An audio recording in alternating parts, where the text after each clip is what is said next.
So 1 Kings chapter 2, starting verse 1. Now the days of David drew near that he should die. And pause. So let me give a little context. So King David, he's coming at the end of his life. And during this scene, he's talking to his son Solomon. Now let's go back a little bit. Let's talk about David. Who is David? Well, we meet David in 1 Samuel. We read about him. He's a shepherd boy, and he's the youngest of all his siblings, of all his brothers. And we read that the prophet Samuel comes to the house of Jesse looking for the next king of Israel. Because during this time, King Saul was walking in disobedience to the Lord. And so the Lord told this prophet, go to the house of Jesse, which was David's dad, and anoint the next king. And so Samuel goes, and he's looking at his brothers. It's like, oh, this brother is tall. And the Lord said, it's not him. Well, what about the next in line? How about this other brother? It's not him. Well, what about this other strong guy? And the Lord says, Saul. I'm not looking on the outside by mere appearance. And that's how they chose Saul, again, the first king of Israel. Why did they choose Saul? Because he was tall. And the Lord had to slightly rebuke Samuel and say, I'm looking what's in the heart. And then Samuel says, well, Jesse, do you have any other sons? Yeah, there's David, and he's out in the pasture tending the flock. And that's when the Lord said, he's going to be king. And so that's what happened. David became king during the reign of Saul. And there were countless of opportunities for David to usurp Saul at this point. But the Lord was trusting, or David, I should say, was trusting in the Lord that he would establish himself as king in due time.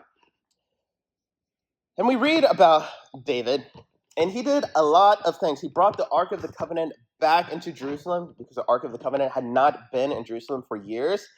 He was preparing the temple that would be built, and he authored a lot of the Psalms. We believe he authored around 73 Psalms.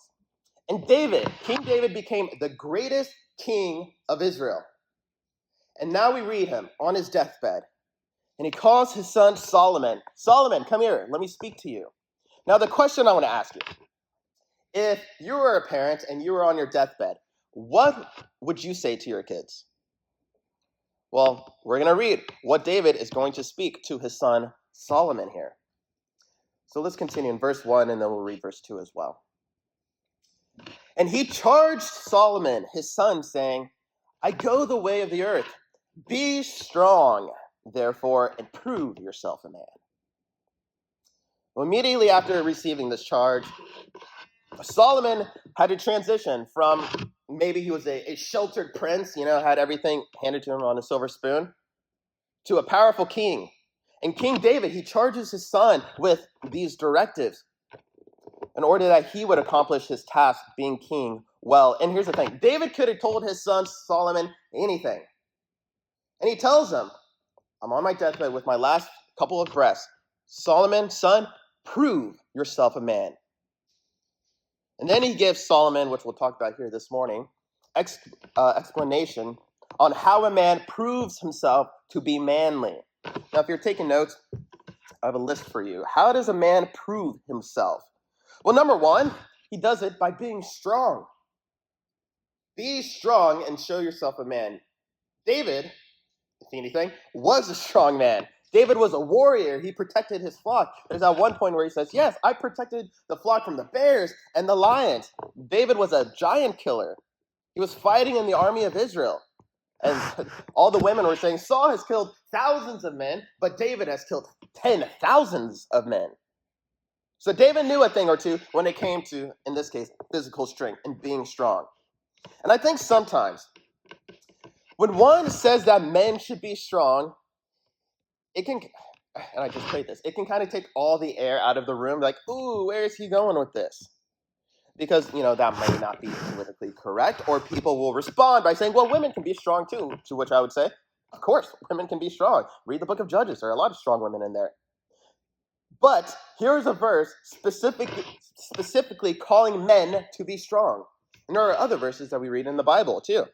In Proverbs 20, verse 29, the glory of young men is their strength, and the splendor of old men is their gray head. The glory of young men is what? Their strength. And we read in 1 Corinthians chapter 16, verse 13 and 14. Paul writes, be watchful, stand firm in the faith, act like men, Be strong. Let all that you do be done in love. And we read in the beginning, in the very, very beginning, the Lord created Adam and he told Adam, he tasked Adam, hey, tend the field well, be a provider, protect your family. And the Lord has the same expectations for men today, to be strong, to be hardworking, to cultivate their strength. And I think, unfortunately, it can be easy, and especially for men and boys in our culture today, to be lazy, to be slothful. Don't you just love that word, slothful? It sounds like what it is. Being slothful, having that nonchalant attitude, being weak, whether that's mentally or physically. It can be easy to say no to, whether that's running that extra lap at PE or waking up in an hour earlier to study or not getting that extra job to provide, because it's going to be hard.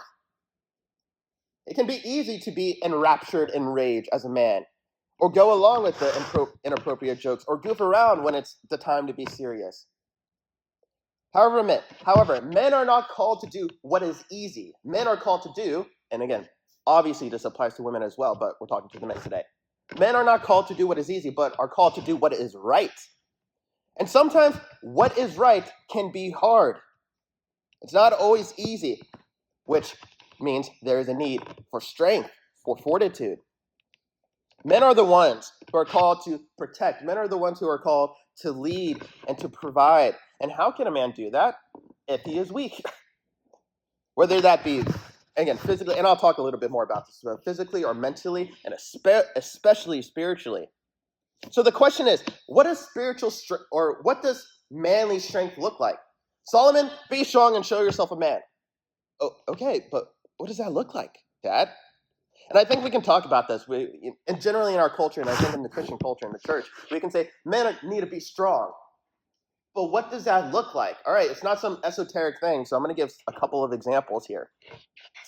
Number one is to be physically strong. Take care of the body, men, as the Lord has given you.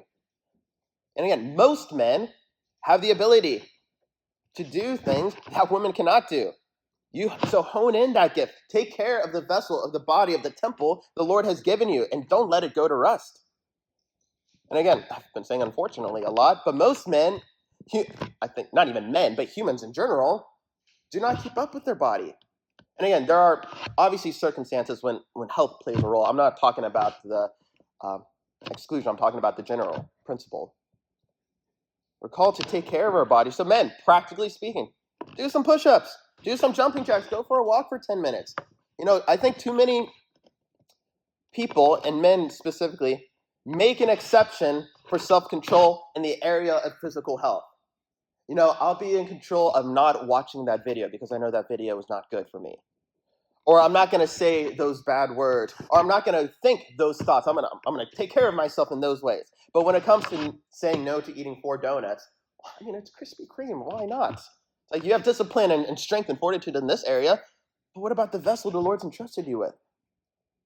Training your body and your mind, keeping up and being strong, guys, has value. And it's biblical. We're called to live a life of self-control in all the areas of our life. And this obviously extends to our body.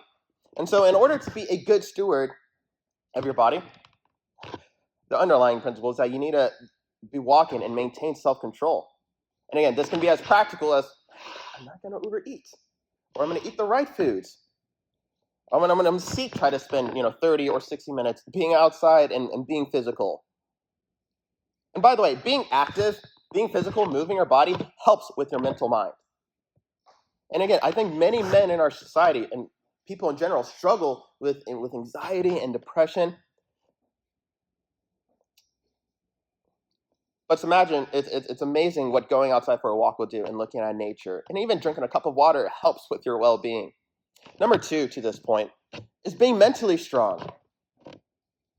Well, how can a man keep themselves mentally strong is what you may ask. Well, what you allow in your mind determines your mental resilience.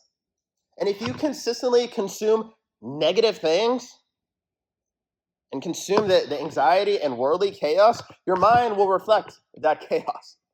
And so practical steps for having a resilient mind can can look like being mindful of what you're watching, what you're listening to, what news you're consuming, the conversations you're having, how much you're looking at a screen. Proverbs 4, verse 23 says, above all else, guard your heart, for everything you do flows from it. However, if you're going to eliminate those negative behaviors, you need to replace them with something positive, something godly, preferably, again, the things of the Lord. You can't fight negative things in a vacuum. I'm gonna take all of this away. No, it needs to be replaced with truth and a daily meditation on the Lord's word. So yes. And number 3, spiritual strength. We cannot expect that men are going to wake up one day and decide, I'm going to fast for 3 days, or I'm going to pray for 23 hours in a day, or I'm going to worship all day and all night and exercise the spiritual gifts without first saturating yourself in the spiritual disciplines. If you want to be physically strong, what do you have to do? You have to go to the gym. You have to play your sports. You have to eat right. If you want to grow in your spiritual strength, men, you must meet with the Lord. Meet with the Lord in your hiding place and spend time with him. A spiritually strong man does not give the Lord his leftovers. All right, I'm living my whole day for myself, and then, Lord, you get the leftovers. No one likes leftovers, right? But throughout the day, the man, he anchors his mind in truth before the world, before social media or work demands his attention. Psalm 63, verse 1, O God, you are my God. I earnestly search for you. My soul thirsts for you. My whole body longs for you in this parched and weary land where there is no water. And I think it is especially important for believers, but again, for men, to stand together, I'm going to use an analogy here, on the wall. To stand on the wall with other men, to have a brotherhood of sorts. Because men can more often than women, can be isolated.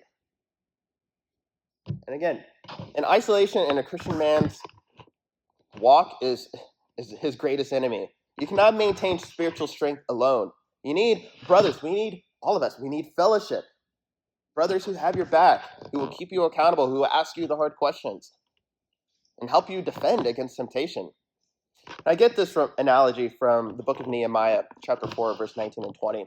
Then I explained to the nobles and the officials and all the people, the work is very spread out, and we are widely separated from each other along the wall. When you hear the blast of the trumpet, rush to wherever it is sounding. Then our God will fight for us. We worked early and late from sunrise to sunset, and half of the men were always on guard. Every man had a specific place on the wall to defend in this account. But they were fighting together.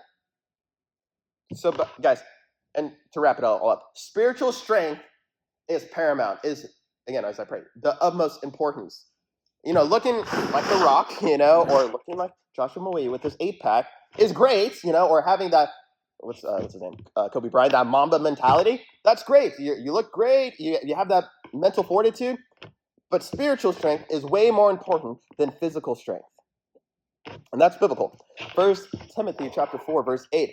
For while bodily training is of some value, is what Paul says, godliness is of value in every way, as it holds promise for the present life and also for the life to come. So Solomon, he had to actively take charge of the kingdom. And 1 Kings, if you really like your lore, 1 Kings is a great book. It talks about threats and treason and political instability. This is why David calls his son Solomon, hey, Solomon, you're going to go through it. So you need to prove yourself. Show yourself a man, my son. And men, I want to say this real quickly, and we'll hit a little bit about this during camp. But don't feel bad being a man. Don't feel bad being masculine and being what the Lord has called you or has created you. And I think in our culture, there's an undercurrent of, men bad. And masculinity is often tied to being toxic or men are the problem. Well, many men live today, or I think many men live today, or even walk in our church with a subtle, subconscious guilt for, I'm occupying space as a man. You're told to sit down, be quiet, or tame your drive, or apologize for your design. And when our culture says, describe a good man, culture will often say he's compassionate. What's a man to you in our world today? A man is compassionate. Okay? He's elegant. I don't know if I would describe a man like that. He's kind. Okay? He's quiet. He's soft. He's modest. He talks about his feelings. He drinks tea and he reads a book by the fire as he's watching Princess Diaries. That's a man. Well, no, again, not that those things are not manly. I love drinking tea, but it seems like you're describing a woman here. What about the traits of being strong and being apt and having leadership and taking initiative? It's like, yeah, but that seems a little too much. Well, men and women we're designed to balance each other out with different roles that complement each other well. But when our culture demands that men act like traditional women, we'll be in for a rude awakening. And again, we live in a world that's obsessed with blurring the lines in culture. And culture tells us that men and women are interchangeable, that gender is just a blank canvas, and you can paint yourself in however you want to, and the distinct roles are outdated or oppressive. And now look at our society. It's filled with confusion and broken families and identity crisis. Christian men need to be masculine, and Christian women need to be the most feminine women. And again, I don't want to get ahead of myself for camp. But let's go. Verse 3. And keep charge of the Lord your God, to walk in his ways, to keep his statutes, his commandments, his judgments, and his testimonies, as it is written in the law of Moses, that you may prosper in all that you do. So how does a man prove himself? Well, David goes on by saying, number 2, cultivating a relationship with the Lord. And it seems, and again, I'm going to speak in general terms, and I think especially for younger guys, that men have a difficult time cultivating and having an abiding relationship with the Lord, comparatively to the counterparts, women. And the cliche, what's the cliche? It's the wife getting the family ready to go to church, and the wife wanting to get involved in everything, and the wife, going to prayer, and the wife making sure her kids are signed up for summer camp, and the wife, getting together with her friends to talk about what the Lord's doing in their life. And men, husbands, fathers, future men, or future husbands, future fathers in here, need to make their relationship with the Lord a priority. There are some dads, and I'm not calling anyone out by any means, but there are some dads who will pay thousands of dollars for a Christian school, spend hundreds of dollars to go to camp, but God forbid they wake up early on a Tuesday morning to spend time with the Lord in prayer with other men.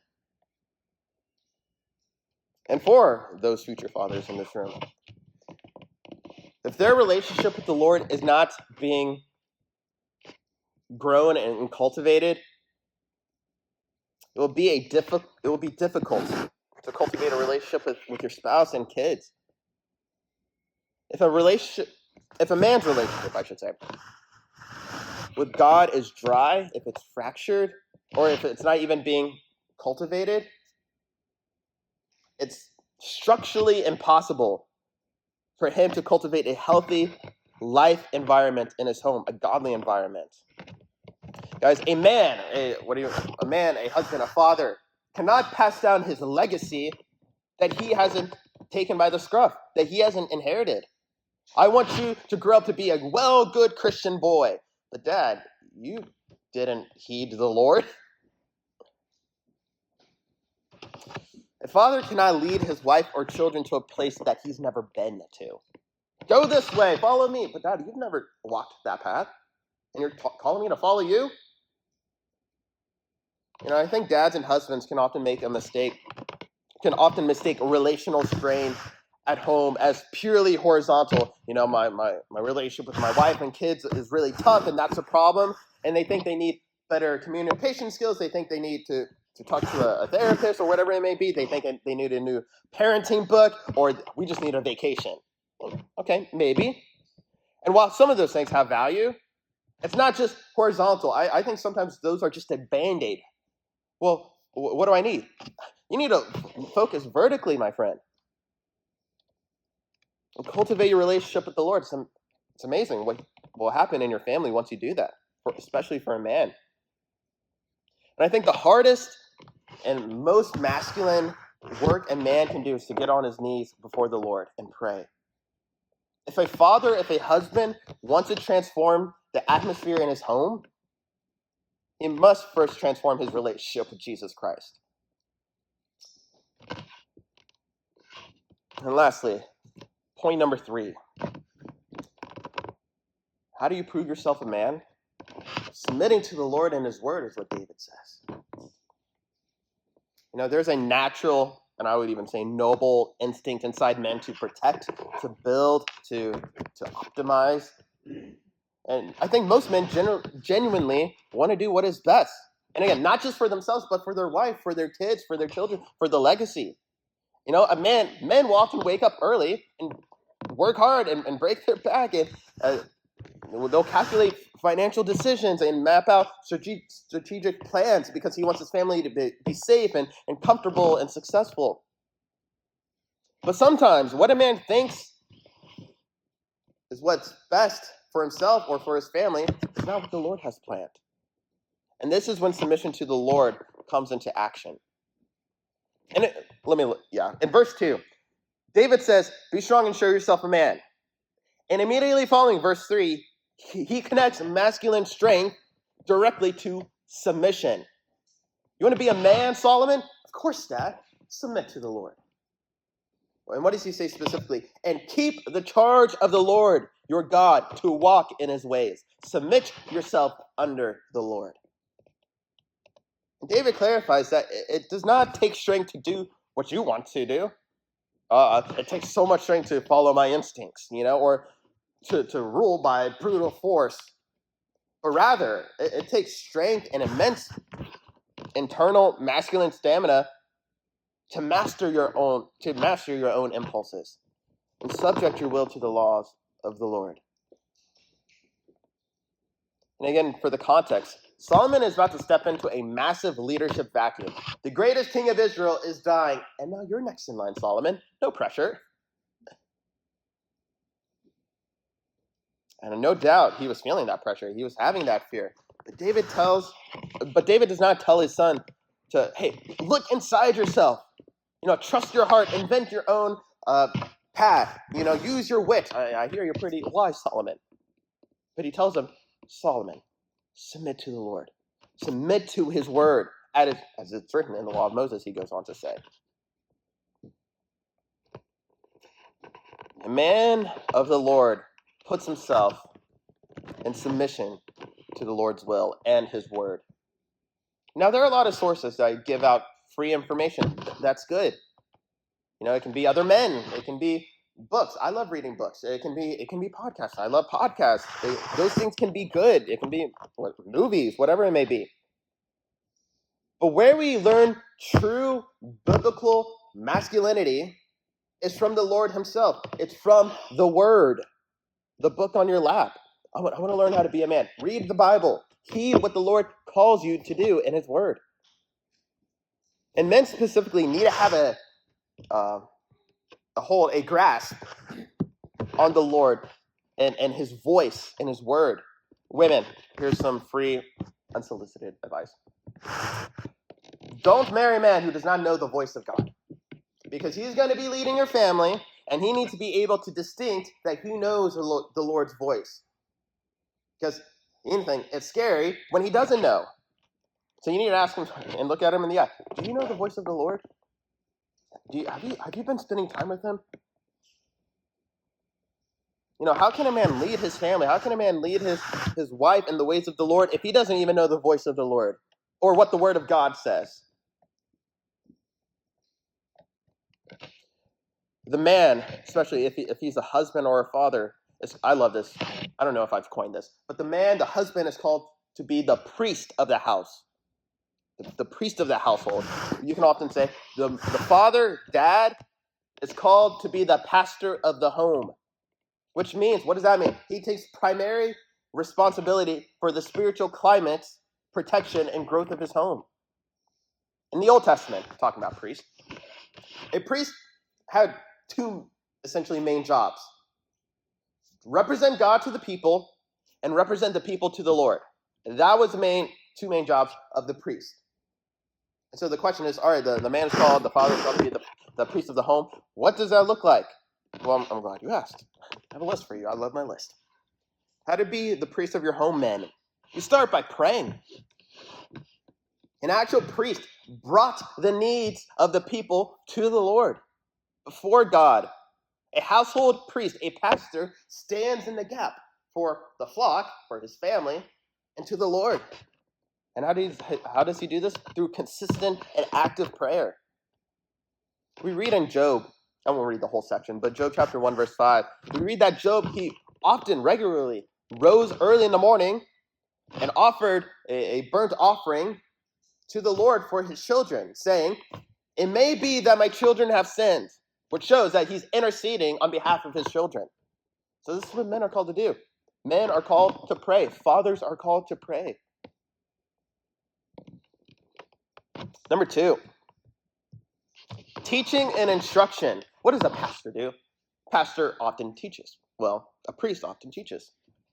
A priest instructs. And an actual priest preserved, and they taught the law of the Lord.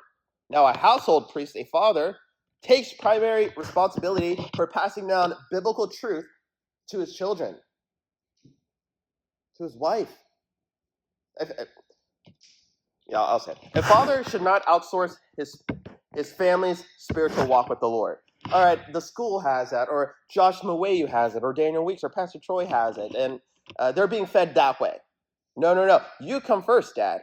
And again, I know I'm not talking to dads here, but hopefully future dads. Don't outsource your family's spiritual growth to the youth pastor or your Sunday school teacher.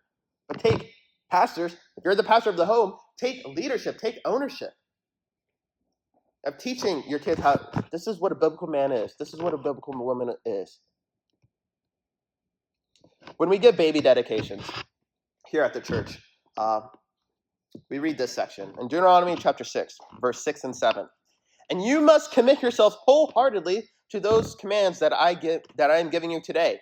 Repeat them again and again to your children. Talk about them when you're at home, when you're on the road, when you're going to bed, when you're getting up, when you're going to soccer practice, when you're coming to church, when you're going on vacation. Always have the word of God on your lips and teach them to your children. Teach the law of the Lord to your children. And Paul writes in Ephesians chapter 6, verse 4, "Fathers, do not provoke your children to anger by the way you treat them. Rather, bring them up with discipline and what? Instruction that comes from the Lord." And lastly, Proverbs 22, verse 6 says, "Direct your children onto the right path, and when they are older, they will not leave it." So what are fathers called to do? And again, parents, but specifically fathers called to do? To raise your children, to teach them and instruct them in the ways of God.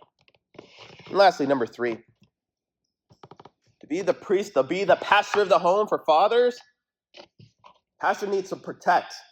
What does a pastor do? A pastor protects, feeds his flock, but also protects his flock from things that want to come and infiltrate and hurt the family of the Lord. And likewise for a father needs to protect his family. An actual priest, back in the day, guarded the tabernacle from defilement, from unclean things, from spiritual enemies. Joshua 24, verse 15. Every family almost has this verse, like on their wall. But Joshua 24, verse 15 says, "But as for me and my house, we will serve the Lord." Joshua set a firm, hard boundary around his household, protecting it from the idolatrous nations. For me and my house, I don't care what they're doing outside. We're going to serve the Lord, and this is the wall we're going to erect. So this is what a father's called to do. Protect, teach, and instruct, and pray. And David, explicitly, he connects a man's ultimate success to his unconditional obedience to the Lord. Hey, if you do this, you will find success, Solomon. So in conclusion, David, again, a man after the Lord's own heart, a man who who slayed giants, who built an empire, yet realized his greatest legacy was the baton of faith he was going to pass down to his son. And we can often hear that the fathers, they're replaceable, they're outdated or unnecessary, but that's obviously not true. Fathers have a tremendous importance when it comes to leading the family. So for the young men, for the future husbands and potential fathers, you shouldn't wait for, and I'm going to talk to the boys for a little bit. Don't wait until you have a ring on your finger, and don't wait until you have a baby on your arms to show yourself a man. When I get married, then I'll really be a man. Or once I have a kid, then I'll really be a man. Why don't you start now? Start acting, or maybe not acting, but start living like a man now. Because what did I say before? Those godly disciplines are not going to happen overnight. You're not just going to wake up one day and say, I'm going to pray for 24 hours and fast for 7 days. You need those disciplines. If you want to be strong, you got to go to the gym.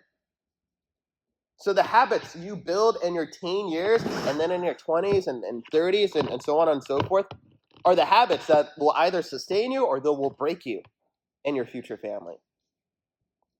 Culture invites men, boys, specifically to be passive, to be addicted to screens, to be non-committal, or you can take that, or even on the other side, culture says men are toxic, should be toxic or hyper-sexualized, caricature of masculinity. But David calls a man's strength that is fully committed to the Lord. So my exhortation is this: pick up the baton, stand firm in the faith, and for the men, prove yourself to be a man.